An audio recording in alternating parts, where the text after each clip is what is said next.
আজ বৃহস্পতিবার 8ই আশ্বিন 2025 সালের 25শে সেপ্টেম্বর। বৃশ্চিক রাশি, বৃশ্চিক লগ্ন, স্করপিয়ান সাইন জাতক জাতিকাদের আজকের দিনটি কিন্তু সাবধানতা অবলম্বন করেই অতিবাহিত করতে হবে।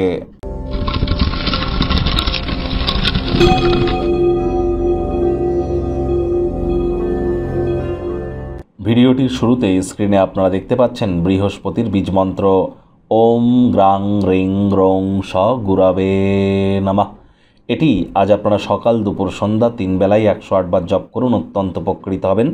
বিবাহ বলুন, সন্তান সন্ততি, আধ্যাত্মিক ক্রিয়াকলাপ, আধ্যাত্মিক চিন্তন চেতনা, জ্ঞান, নাম যশ খ্যাতি প্রভাব প্রতিপত্তি ঐশ্বর্য, এর সাথে আমাদের যে এডুকেশন অর্থাৎ টিচিং প্রফেশনে যারা আছেন, banking sector, financial sector, export ইম্পোর্টের কাজ যারা করেন বা স্পিরিচুয়াল লিডার্স যারা আছেন, এই সবই কিন্তু বৃহস্পতির কারক তত্ত্বের মধ্যে পড়ে। কথায় আছে, যার গুরু তুঙ্গে বৃহস্পতি তুঙ্গস্থ, তার অন্যান্য গ্রহ খারাপ পজিশনে থাকলেও সে ব্যক্তির উন্নতি অবধারিত।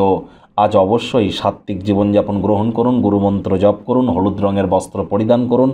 আর খুব সম্প্রতি কিন্তু বৃহস্পতি অতিচারীও হতে চলেছে। যারা দীক্ষা নেননি তারা ইমিডিয়েট দীক্ষা গ্রহণ করুন। জন্মগুরু, শিক্ষাগুরু, দীক্ষাগুরু, এই 3 গুরুর প্রাপ্তিতেই আপনারা আপনাদের জীবনকে ধন্য করতে পারবেন। এবং আগত যে খারাপ সময় আসতে চলেছে, আগত প্রায় 7 বছর খুব টাফ টাইম আসতে চলেছে আমাদের প্রত্যেকের জন্য। যারা দীক্ষিত হবেন তারাই কিন্তু প্রোটেকশানে থাকবেন। ভাগ্যমিটার আজ আপনাদের বলছে 6.5 আউট অফ 10। ভাগ্য আপনাদের অনুকূলেই থাকবে। অর্থ এবং পরিবার, এই 2 ব্যাপারেই আপনাদেরকে একটু সাবধানতা অবলম্বন করেই কিন্তু চলতে হবে। আজ কায়িক পরিশ্রম হলেও শরীর মনে সতেজতা এবং তরতাজাই আপনারা অনুভব করবেন। দীর্ঘদিনের লালিত পালিত স্বপ্নগুলি আজ বাস্তবে রূপ নিতে চলেছে। অর্থগত ব্যাপারে ব্যয়বহুল একটি দিন, খরচ বাড়বে। নতুন উদ্যোগ পরিকল্পনার পাশাপাশি নতুন নির্মাণ কার্যকে আজ আপনারা পিছিয়ে দিন। চাকরিজীবী যারা আছেন তাদের অফিসের পরিবেশ এক প্রকার বেশ। বস কলিগদের সাথে ভাব ভালোবাসা বাড়বে। কর্মে গতি অনুভব করবেন। নিজের মেধা, দক্ষতা, ট্যালেন্টের দৌলতে প্রশংসার পাত্রপাত্রীও আপনারা কিন্তু হতেই পারেন। রাজনীতিবিদ যারা আছেন জনসংযোগ বৃদ্ধি করুন। সমাজে পপুলারিটিও আপনাদের কিন্তু বাড়বে। আজ মানি ম্যানেজমেন্ট মানি সেভিংস সম্পর্কে যে জ্ঞান গ্রহণ করবেন সেটি ইমপ্লিমেন্ট করতে গিয়ে সমস্যায় পড়তেই পারেন।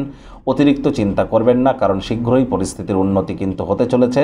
দৃঢ় পদক্ষেপ সিদ্ধান্ত আপনাদের ক্ষেত্রে সহায়ক ফলাফল প্রদান করবে। রাজনীতিবিদ যারা আছেন জনসংযোগ বৃদ্ধি করুন। সমাজে পপুলারিটিও আপনারা লাভ করবেন। আজ নিজেকে কেন্দ্রবিন্দুতে দেখবেন সকল ক্ষেত্রে এবং কারো সহায়তা, স্বীকৃতি, পরিচিতি কিন্তু লাভ করতেই পারেন। যারা চাকরিজীবী আছেন তাদেরও পরিবেশ বেশ। অফিসের শিক্ষার্থী বিদ্যার্থীরাও যে কোনো প্রকার পরীক্ষা প্রতিযোগিতায় সফলতা পাবেন উচ্চশিক্ষার জন্য। যারা বিদেশ যাত্রার কথা ভাবছিলেন, ভাগ্যদেবীও আজ আপনাদের পক্ষেই আছেন। সন্তান সন্ততি থেকে থাকলে তারাও তাদের কৃতিত্বের দ্বারা আপনাদেরকে গর্বিত অনুভব করাবে। হাউস ওয়াইফদের জন্য দিনটি এক প্রকার বেশ। প্রেমিক প্রেমিকা, স্বামী স্ত্রী উভয়ের ক্ষেত্রেই বলবো, ফুল ফুটুক আর না ফুটুক, আজ আপনাদের প্রেমের বাগানে বসন্ত। দিনটিকে যতটা সম্ভব রোম্যান্টিক করে তোলা যায় সেই প্রচেষ্টাই আপনাদের জারি রাখা উচিত। অবিবাহিতদের বিবাহের যোগ পরিলক্ষিত হচ্ছে। যারা প্রেমে পড়েননি তাদের জীবনে স্বপ্নের নারী বা পুরুষের আগমন আজ কিন্তু হতেই পারে। একটু প্রচেষ্টা আপনাদেরকেও করতে হবে। শত্রুপক্ষ, বিরোধী পক্ষ আজ কিন্তু খুব একটি শক্তিশালী থাকছে না। পরিবার পরিজনদের উপর জোর করে নিজের মতামতকে জাহির করলেই কিন্তু মারাত্মক ক্ষতি।